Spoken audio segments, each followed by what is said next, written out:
So in our next video, let's explore the spread rate for asphalt.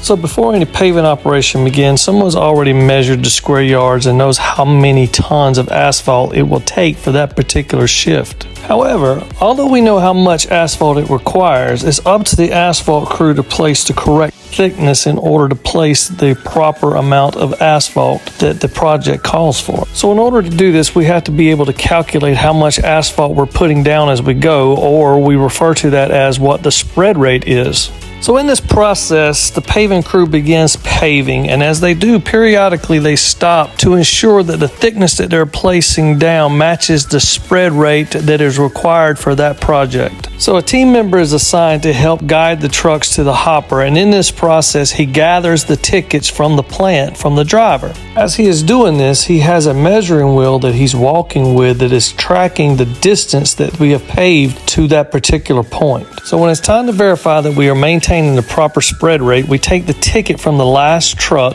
and we look at the wheel that we've been carrying along with us, and we see what total distance we have paved to that point. So before we do the math, let's review and refresh ourselves on the formula that it takes to figure the amount of asphalt a project requires. So if we recall, we take the length of the project and we multiply that by the width of the project that we're trying to pave. That gives us the square feet. We divide that by 9 because we're converting that into square yards. Once we have our square yards, we multiply that times 110 pounds per square yard. So if it's 2 inches, it's going to be 220 pounds per yard. Once we have that, we divide it by 2,000 because there's 2,000 pounds in 1 ton, and that tells us how many tons of asphalt we need for the project. Now we know 2 things. We know how many total tons we're placing on the project, and we know how many inches or how thick we're putting the layers down, and that is the spread rate that we're shooting for. So if the project called for 2 inches, that's 220 pounds per square yard, and that's the spread rate we're looking for, 220 pounds per square yard. So let's use this for an example. If we look back on our scaled ticket, we can see that our cumulative total is 255.53 tons. And let's say our measuring wheel says that we've paved 1,742 feet currently. And let's say that the width that we're paving is a 12-foot wide lane. What would the process be for us calculating our current spread rate at 2 inches, which is 220 pounds? When we look at the formula, we see that R represents the spread rate we're looking for.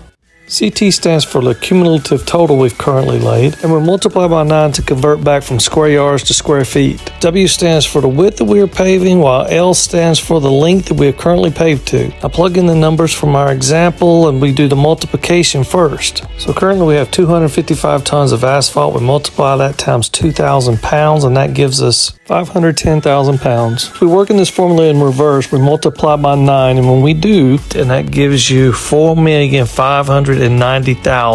Next, let's do the multiplication on the bottom. We had 12 foot in width times 1,742 feet in length. We multiply those together and we get 20,904. Now we just simply divide the top number by the bottom number, and when we do that, we get 219.57 pounds per square yard.